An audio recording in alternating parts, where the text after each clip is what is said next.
Pada suatu malam, seorang pria yang bernama Raka sedang terlelap dalam tidurnya. Ia lalu bermimpi bertemu dengan mendiang ibunya. Di dalam mimpinya, mendiang ibu Raka berpesan kepadanya untuk segera mencari keberadaan adiknya Reza yang telah lama hilang. Karena sang ibu tidak melihat keberadaan Reza di alam keabadian. Setelah itu Raka pun terbangun dari tidurnya bertepatan ketika adzan subuh berkumandang.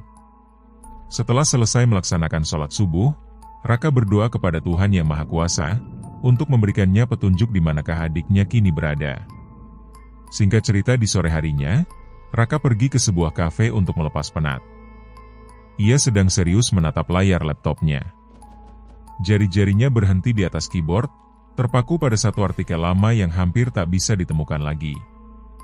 Judul artikel itu bertuliskan, 13 orang hilang dalam ekspedisi ke hutan Gunung Pagar Alam, tidak ada jejak. Dan di sana juga tertulis, penduduk sekitar menyebut lokasi tempat hilangnya ke-13 orang tersebut adalah hutan tempat tinggalnya orang Bunian.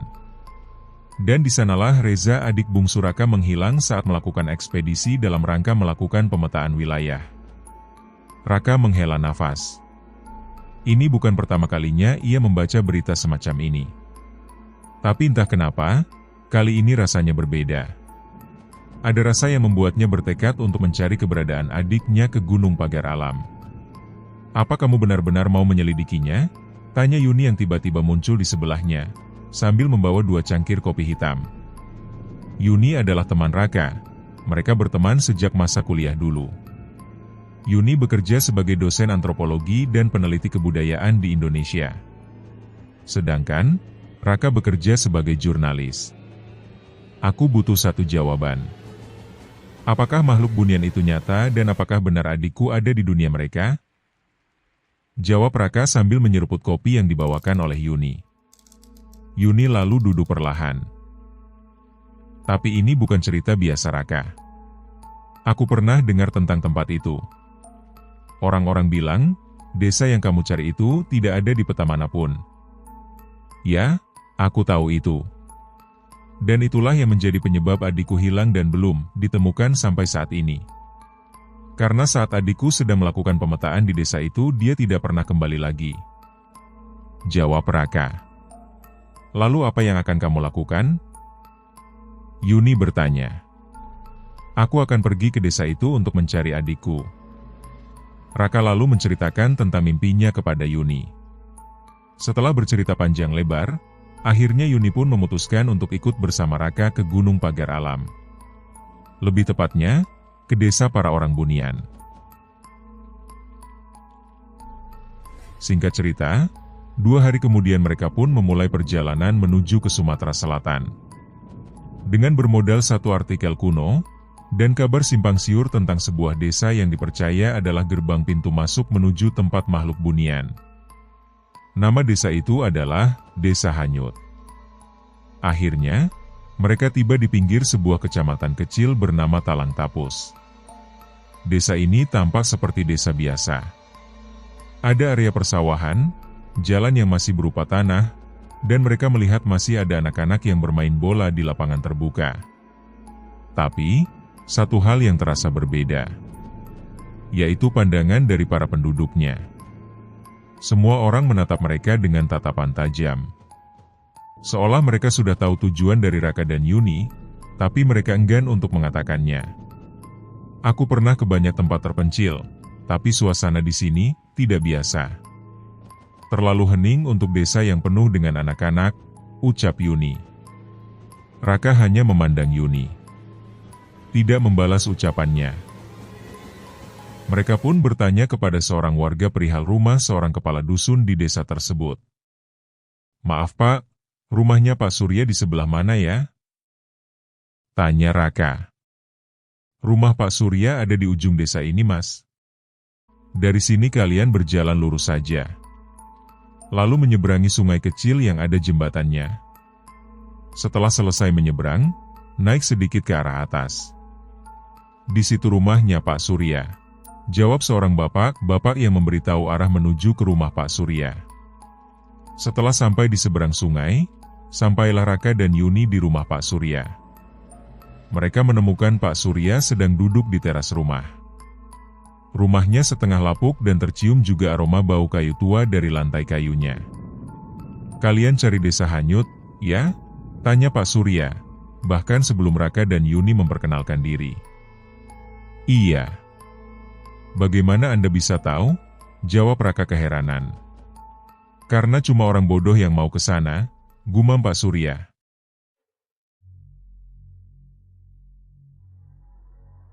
Di malam harinya, Raka, Yuni dan Pak Surya berbincang-bincang di halaman depan rumah, sambil menghangatkan badan di dekat api unggun.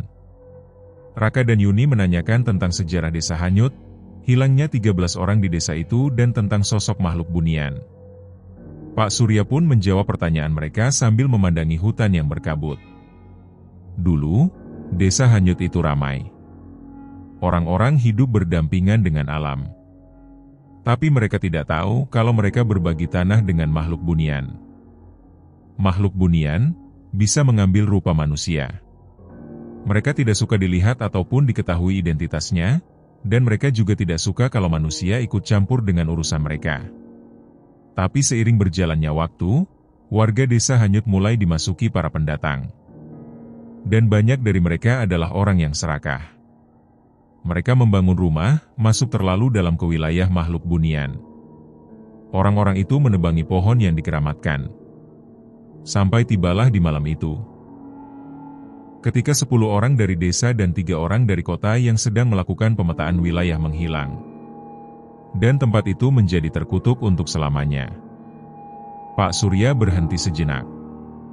Lalu menatap Raka. "Kau tahu kenapa tak ada peta yang menggambarkan desa itu? Karena siapapun yang mencoba menggambarnya maka orang tersebut akan hilang." Raka lalu menatap wajah Pak Surya. "Dan orang yang menggambar desa hanyut adalah adik saya, Pak. Dia hilang bersama 12 orang lainnya.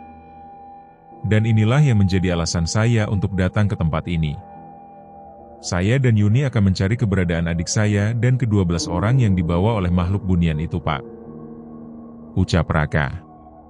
"Saya tidak bisa menahan niat kamu, Nak Raka.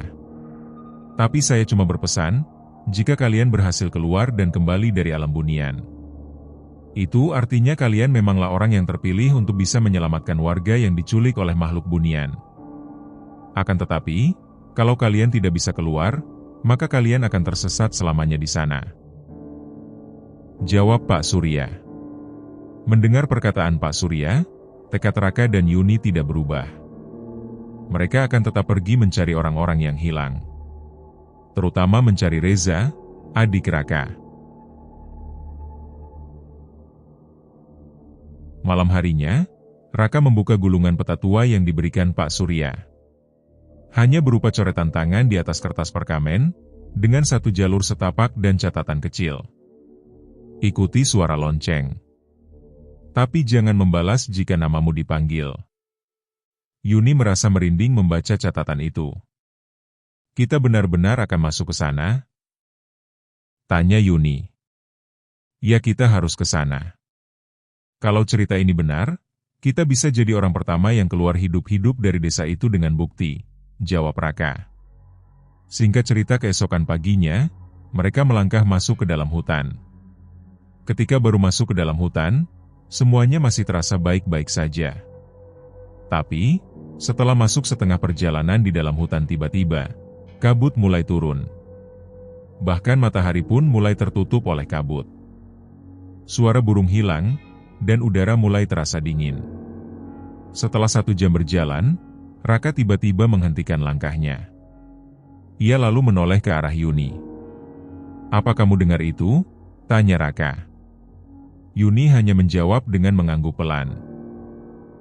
Dari kejauhan terdengar suara lonceng kecil, seperti digoyang angin.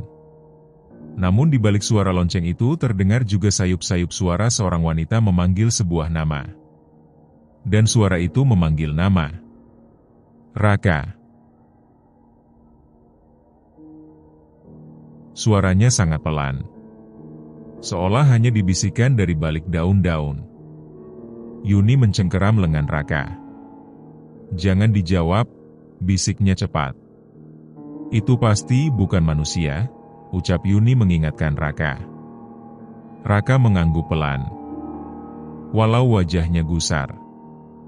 Mereka pun melanjutkan langkah dengan hati-hati. Menyusuri jalur setapak yang tak lagi jelas. Kabut membuat segalanya tampak datar, nyaris tak ada bayangan. Arah matahari pun mulai menghilang. Tiba-tiba terdengar kembali suara lonceng. Namun kali ini ada yang berbeda. Suara loncengnya berpindah arah, gumam Raka dalam hati. Ia menoleh ke belakang, namun jejak kaki mereka telah hilang. Karena tanah di bawah mereka terlalu basah dan berlumut. Jangan ikuti suara lonceng itu. Kita ikuti jalur di peta saja, kata Yuni, membuka lipatan perkamen dan menyorotinya dengan senter kecil. Tapi tinta di peta itu mulai luntur. Entah karena embun atau karena sesuatu yang lain. Tiba-tiba terdengar langkah kaki di antara semak. Cepat dan berat. Raka menghentikan napas. Yuni menariknya ke balik pohon besar untuk bersembunyi, dan segera mematikan senter di tangannya. Dari balik kabut, muncul bayangan sosok seorang wanita. Berambut panjang terurai, mengenakan kebaya putih yang kotor di ujungnya. Wajahnya tidak terlihat jelas. Tertutup rambut dan kabut. Tapi suaranya kembali terdengar. Kamu datang ya Raka? Aku sudah lama menunggu kamu. Sosok itu semakin mendekat. Yuni gemetar menggigil. Dia semakin dekat Raka. Raka lalu menutup mulut Yuni dengan pelan. Mereka diam, tak bergerak. Detak jantung Raka memukul dadanya keras-keras. Sosok wanita itu berhenti di depan pohon mereka, lalu menoleh dan tersenyum. Tapi yang mengerikan adalah matanya kosong. Hitam seluruhnya.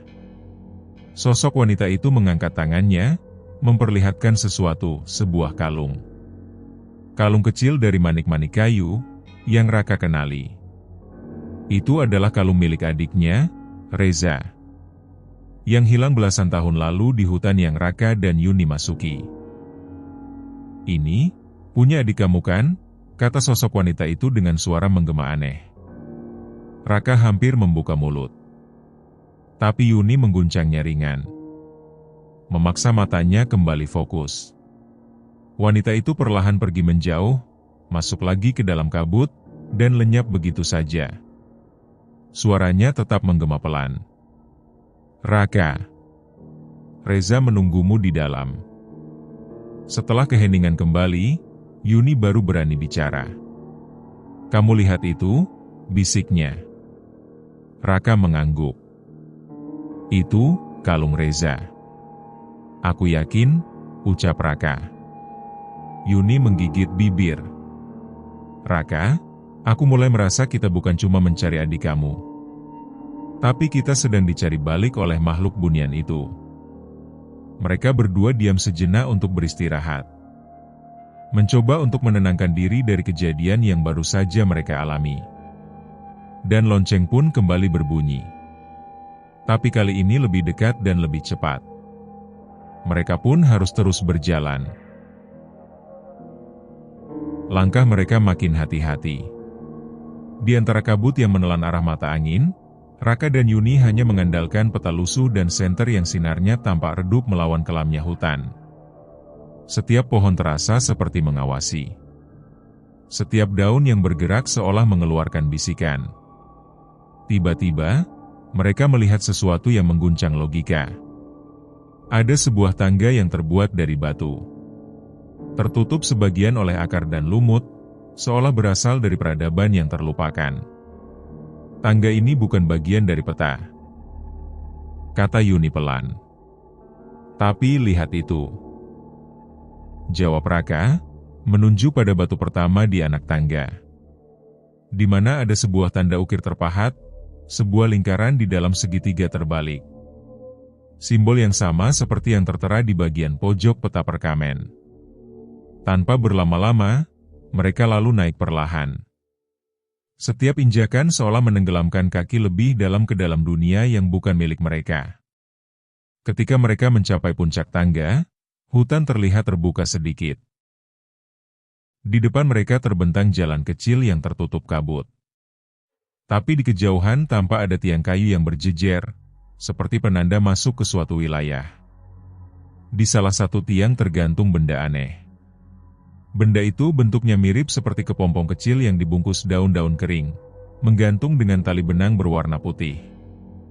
Raka menyentuh salah satunya. "Jangan sentuh," bisik Yuni cepat. Tapi sudah terlambat. Kepompong itu retak. Dari dalamnya keluar kabut hitam tipis, lalu terdengar suara tangisan anak kecil. Sangat lirih, sangat menusuk di telinga. Raka menarik tangannya. Dan wajahnya terlihat memucat. Yuni lalu menariknya mundur. "Ini seperti jimat pelindung," gumam Yuni. Tapi di saat itu, mereka berdua mendengar derap kaki kecil, berlari cepat di semak dari arah kiri, lalu di kanan, lalu di belakang. Mereka melihat sekelebat bayangan anak kecil melintas cepat. Dan terdengar juga suara tertawa. Lalu kembali sunyi. "Kita harus cepat pergi dari sini," kata Yuni. Namun sebelum mereka bergerak, kabut di hadapan mereka mulai memudar. Dan di sanalah, untuk pertama kalinya, Raka dan Yuni melihat tempat yang menjadi tujuan mereka, yaitu Desa Hanyut. Ternyata desa itu bukanlah desa biasa. Rumah-rumah kayu berdiri dalam diam. Semua tampak ditinggalkan. Atau ditinggalkan oleh setengah warganya. Beberapa rumah masih mengeluarkan asap dari cerobongnya. Pakaian tergantung di jemuran. Akan tapi tak ada suara manusia. Dan juga tak ada suara hewan. Desa ini seperti membeku. Bisik Raka. Saat mereka melangkah masuk, tanah berubah menjadi lembek. Seperti rawa yang mulai mengering. Di tengah jalan desa, mereka menemukan jejak kaki. Tapi anehnya, jejak itu berbalik arah, seolah orang-orang yang semula masuk memutuskan lari keluar. Jejak itu terhenti di sebuah sumur tua di tengah desa. "Lihat ini," kata Yuni, menunjuk ke batu bibir sumur. Ada ukiran nama. Yang tertulis, Reza Putra 2012. Raka membeku. Itu adalah tahun di mana Reza menghilang. Ucap Raka. Ia mendekat. Dalam hati, ia tahu ini bukan kebetulan. Ia menyorot ke dalam sumur, tapi hanya terlihat gelap. Tak ada gema. Tak ada suara air. "Reza, kamu di situ?" bisik Raka tanpa sadar. Dan itulah saatnya. Tiba-tiba dari dalam sumur terdengar jawaban. "Iya. Kak Raka, Reza ada di sini." Namun yang menjawab adalah suara anak kecil. Yuni menarik Raka mundur. Jangan jawab. Jangan lihat terlalu lama ke sumur itu," ucap Yuni. Tanpa Raka dan Yuni sadari. Dari balik dinding-dinding kayu rumah, muncul banyak pasang mata yang mengamati. Lalu suara lonceng itu berbunyi lagi. Dan terdengar ada suara yang bicara. "Kak Raka, kamu sudah sampai?" Mereka lalu berlari melewati rumah-rumah yang kini tak lagi diam. Tirai jendela bergerak. Pintu terbuka sendiri. Jalanan mulai berubah bentuk, karang hitam menggantikan tanah. Udara makin tipis. Dunia seolah melipat diri, memutar mereka dalam labirin desa yang tak berujung. Yuni menggenggam peta yang kini hampir hancur. Tapi satu jalur tersisa. Di bagian belakang peta, dengan tinta merah samar, tertulis. Satu-satunya jalan keluar adalah tidak percaya dengan apa yang terjadi. Yuni lalu berkata, "Raka, aku tahu ini gila. Tapi kita harus tutup mata. Kita harus berjalan sambil menolak apapun yang kita lihat." Sebelum melanjutkan perjalanan, Raka melihat ke sekeliling. Ternyata di belakang mereka, bayangan hitam mulai mendekat. Terdengar banyak suara langkah kaki. Ternyata ada banyak sosok makhluk bunian yang mengejar mereka secara bersamaan. Dan dengan jantung yang berdebar hebat, mereka saling menggenggam tangan dan memejamkan mata. Dan mereka pun berjalan ke arah suara yang tak boleh dijawab. Kabut di desa hanyut itu seperti makhluk hidup, bergerak melilit, menelan apapun yang terlalu lama diam. Di tengah kabut yang membungkus tubuh mereka seperti selimut basah, Raka dan Yuni terus melangkah. Tangan mereka saling menggenggam erat, satu-satunya pengingat bahwa mereka masih bersama. Akar-akar pohon menjulur dari atas seperti urat yang tumbuh dari langit-langit dunia. Sementara batang-batang pohon tampak membungkuk ke arah tanah, seolah menunduk pada kekuatan tak kasat mata. "Raka, lihat itu," bisik Yuni. Di depan mereka, kabut terbuka sedikit. Terlihat sebuah jalan setapak batu yang tidak ada sebelumnya, terlalu lurus dan simetris untuk buatan alam. Jalan itu mengarah ke gerbang batu melengkung, tertutup tumbuhan rambat dan simbol-simbol kuno yang mengkilap samar dalam kabut. Raka mengamati simbol-simbol itu. Seperti aksara kuno. "Mungkin huruf ini bukan dari bahasa kita," ucap Raka. Yuni mengangguk pelan. "Aku pernah lihat huruf ini di manuskrip kuno tentang dunia bunian." Saat melangkah ke gerbang itu, udara berubah. Jauh lebih dingin, menusuk kulit hingga ke tulang. Tapi bukan hanya suhu yang berbeda. Gravitasi pun terasa berubah. Arah angin seperti datang dari bawah, dan suara langkah kaki mereka menggema ke atas, seolah mereka berjalan di langit-langit. Dan begitu mereka melewati gerbang itu, dunia di sekitar mereka berputar. Langit menjadi tanah. Tanah menjadi langit. Pepohonan tumbuh ke bawah.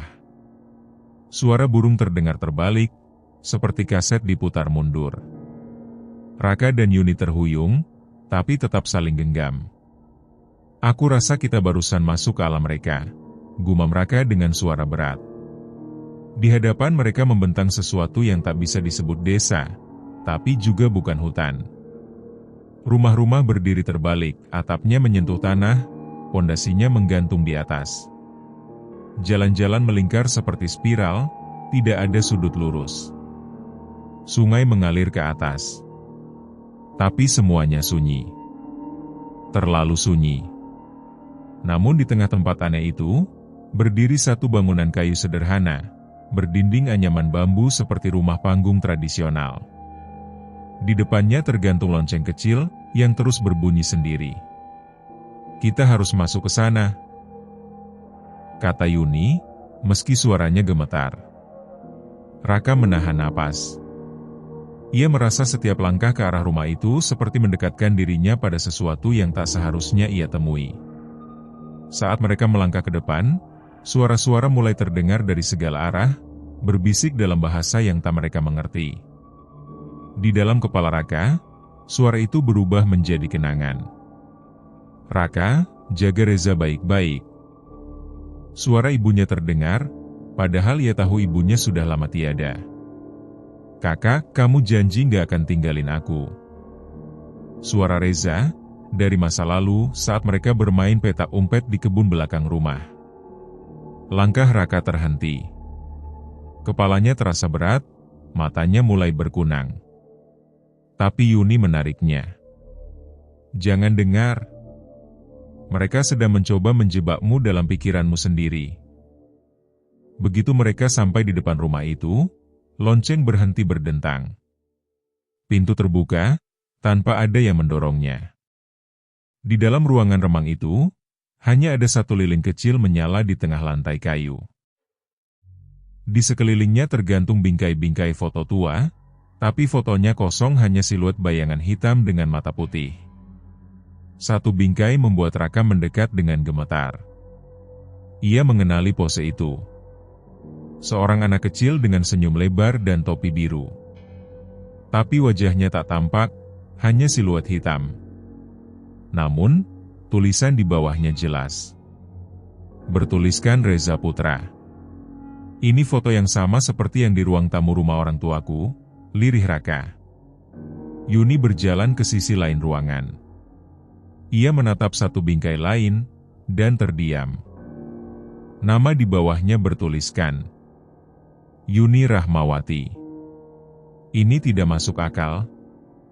Aku belum pernah ke sini, tapi kenapa ada foto kenanganku di sini? Tiba-tiba suara seretan terdengar dari dalam rumah. Pintu lain terbuka perlahan di sisi kiri ruangan. Kabut mulai merayap masuk dari celah-celah papan. Udara jadi lebih pekat. Raka dan Yuni saling pandang. Tak ada jalan mundur. Mereka masuk ke ruangan itu. Di dalamnya gelap, hanya disinari kilat dari luar jendela. Dan ruangan itu terlihat kosong. Kecuali ada satu kursi kayu tua yang disimpan di tengah ruangan. Dan di kursi itu, duduk seseorang. Seorang pria tua, mengenakan pakaian lusuh, wajahnya samar tertutup bayangan. Tapi matanya terbuka, menatap langsung ke arah mereka. Kalian datang lebih cepat dari yang kupikir, katanya, dengan suara parau. Siapa Anda? Tanya Raka, menahan gemetar. Aku penjaga pintu. Pintu antara yang hidup dan yang hilang. Kalian sudah setengah jalan. Dan aku menyarankan kalian untuk kembali pulang saja, ucap pria tua itu. Yuni menatapnya tajam. Tapi kami belum dapat jawabannya. Apa yang terjadi pada 13 orang yang hilang? Pria itu tertawa kecil. Desa ini nyata bagi yang percaya. Dan tidak nyata bagi yang tidak percaya. Mereka yang hilang telah menjadi bagian dari cermin dunia makhluk bunian. Raka melangkah maju. Cermin? Apa maksudmu? Pria itu menunjuk ke dinding di belakang mereka. Di sana, berdiri sebuah cermin besar. Penuh debu dan retakan. Tapi bayangannya aneh. Tidak memantulkan Raka atau Yuni. Yang terpantul di dalam cermin adalah kenangan Raka bersama Reza. Tertawa di taman kecil, seperti masa kecil dulu. Akan tetapi di belakang Raka dan Reza ada sosok wanita berbaju putih dengan mata hitam mengawasi dari kejauhan. Tiba-tiba sosok yang ada di dalam cermin itu bergerak. Matanya menatap langsung ke arah Raka dan Yuni dari dalam cermin. Cermin bergetar. Retakannya merambat seperti jaring laba-laba. Apa yang kalian cari akan membawa kalian keluar jalur. Suara si penjaga menjadi lebih berat. Jika kalian memutuskan untuk lanjut, tidak ada jalan untuk kembali. Yuni menatap Raka. Kita harus pilih sekarang. Pulang atau lanjut. Raka menatap bayangan Reza di cermin itu. Hatinya terasa seperti ditarik dua arah. Aku ingin tahu kebenaran. Tapi aku juga ingin pulang hidup-hidup. Lonceng di luar kembali berdentang. Kali ini lebih keras. Lebih dekat. Dan dari luar rumah, suara kaki berlari mendekat. Raka menatap cermin itu. Lalu menatap Yuni. Kita hancurkan cerminnya. Yuni terkejut. Apa kamu yakin? Kalau dunia ini cuma pantulan cermin, mungkin kita bisa memecahnya dan keluar. Raka mengambil kursi kayu dan melemparnya ke arah cermin. Dalam sekejap, kaca itu pecah dengan suara melengking yang menusuk telinga. Seolah jeritan ratusan jiwa terkurung meledak bersamaan. Ledakan cahaya putih menyilaukan mereka. Dan semua jadi gelap.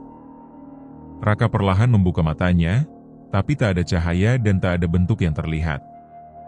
Ia mencoba bicara, memanggil Yuni, tapi suaranya hanya bergema dalam kepalanya sendiri, tak terdengar keluar. Namun perlahan, cahaya samar mulai muncul, seperti titik kecil di tengah kehampaan.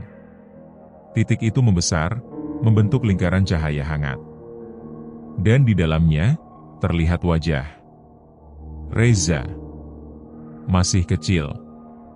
Masih mengenakan topi biru favoritnya. Tapi matanya kosong.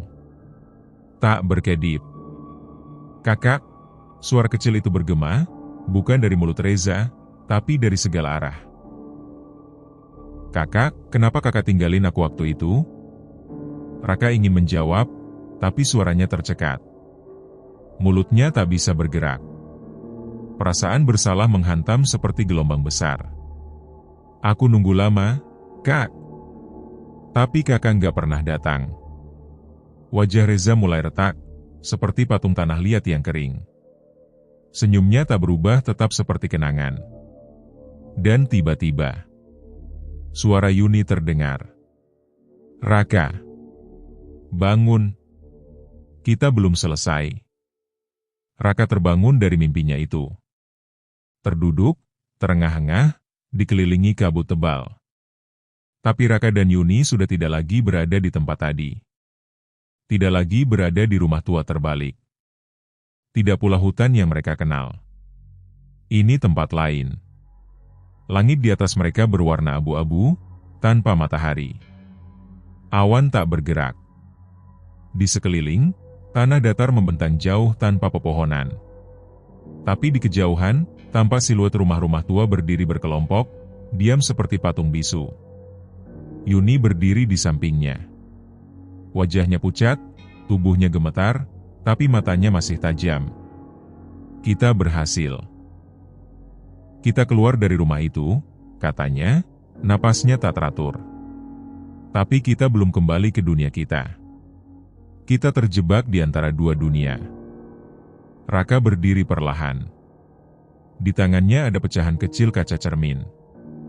Ia menatap pecahan itu. Di dalamnya Raka melihat wajah Reza masih tampak, memudar.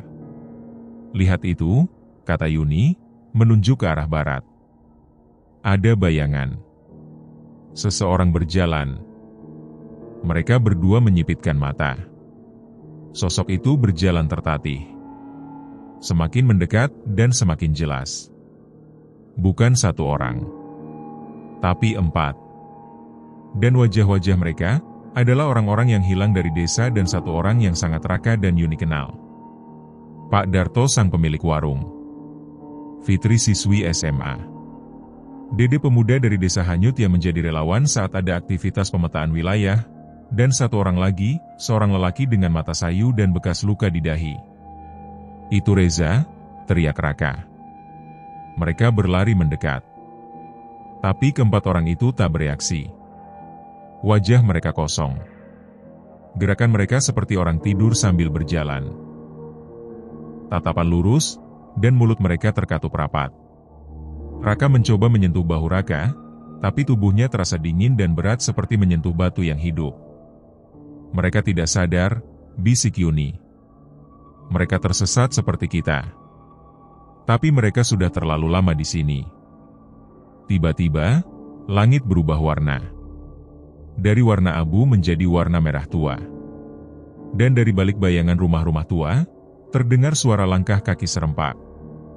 Seperti banyak orang berjalan bersamaan. Kalian seharusnya tidak melihat ini. Kalian membuka celah. Kalian memecahkan pantulan yang melindungi kalian. Dari balik rumah, muncul barisan sosok-sosok tinggi berjubah hitam. Wajah mereka tertutup topeng kayu dengan ukiran aneh, menyerupai wajah manusia yang menjerit. Mereka membawa tongkat panjang, dan dari ujung tongkat, menggantung lonceng-lonceng kecil yang bergetar meski tak ada angin. Yuni mundur perlahan. Mereka penjaga alam bunian. Kalau mereka menangkap kita, kita tak akan bisa pulang. Raka menatap ke sekeliling. Hanya ada dataran kosong, rumah-rumah tua, dan 4 orang yang setengah sadar. Kita harus cari jalan keluar, kita harus cari celah. Dunia ini sudah rapuh setelah cermin pecah. Mungkin masih ada sisa pintu keluar, ucap Raka. Tapi para penjaga itu semakin dekat. Mereka tak berlari, hanya berjalan pelan tapi pasti. Lonceng-lonceng di tongkat mereka semakin keras, berdentang tak beraturan. Tiba-tiba terdengar suara dari arah belakang. Sebuah rumah tua tiba-tiba runtuh, dan di balik reruntuhannya, terlihat gerbang kayu bercahaya. Raka menunjuk ke sana. Itu. Mungkin itu jalan keluar. Yuni mengangguk. Tapi mereka pasti akan mengejar. Dan benar, para penjaga itu mulai mempercepat langkah. Beberapa dari mereka mulai berteriak dengan suara yang keras, seperti mengancam Yuni dan Raka untuk tidak kabur. Raka dan Yuni segera berlari ke arah gerbang, sambil menyeret Reza, Dede, dan Fitri. Namun Darto terlalu berat. Raka tidak kuat untuk menyeretnya, terpaksa Raka membuat keputusan. "Maafkan saya, Pak," ucap Raka dengan lirih.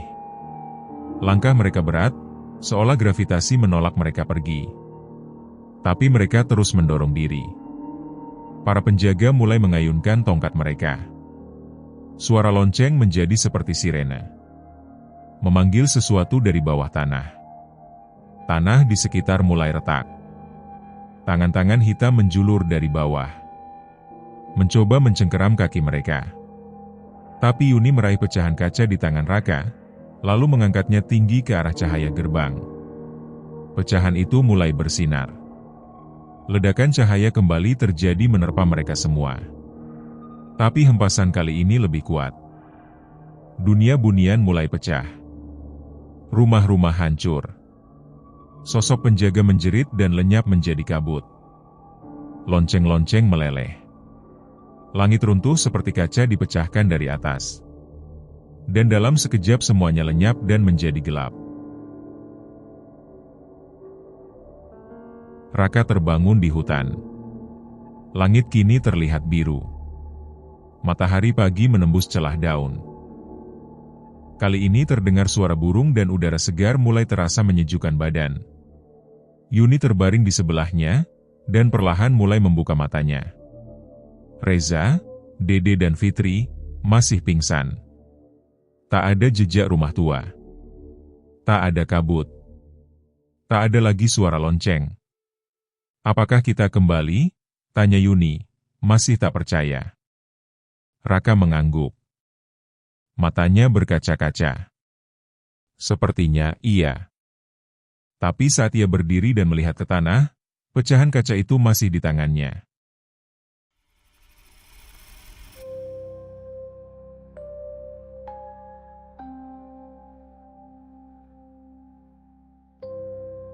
Reza, Dede dan Fitri perlahan mulai sadar dari pingsannya. Raka dan Yuni segera menghampiri mereka. Raka langsung memeluk Reza. Ia merasa tidak percaya bisa bertemu kembali dan menyelamatkan adiknya dari dunia bunian. Setelah dikira kuat untuk berjalan, mereka berlima pun melangkah untuk pulang ke desa. Sore itu, langit mulai menguning. Pak Surya sedang berdiri di depan pintu rumahnya, menunggu dengan perasaan harap-harap cemas. Sudah 2 hari berlalu tapi mereka belum kembali juga. Mungkin mereka tidak akan pernah kembali lagi. Gumam Pak Surya dalam hati. Ketika Pak Surya akan masuk ke dalam rumah dan menutup pintu, ia mendengar ada suara teriakan yang memanggil namanya. Ya, dan suara itu adalah suara Raka dan Yuni. Mereka kembali pulang. Dengan perasaan yang campur aduk, Pak Surya kembali membukakan pintu dan setengah berlari menghampiri mereka berlima. Mereka saling berpelukan dan menangis bahagia. Pak Surya lalu meminta tolong kepada warga sekitar untuk merawat kelima orang tersebut. Seketika suasana di desa menjadi ramai. Berita tentang kembalinya Raka dan Yuni beserta 3 orang dari dunia bunian menjadi viral. Orang tua Dede dan Fitri pun datang.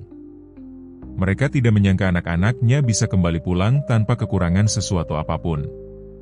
Setelah semua urusan telah selesai, Raka, Yuni dan Reza pun pamit pulang kembali ke kota. "Kak Raka, Kak Yuni makasih udah mau mempertaruhkan nyawa untuk nyelamatin Reza. Semoga Tuhan membalas semua kebaikan kalian." Mendengar perkataan Reza, Yuni pun menitikkan air mata karena terharu. Raka pun memeluk adik bungsunya. "Iya sama-sama Za. Tapi ingat kamu jangan hilang lagi ya," ucap Raka.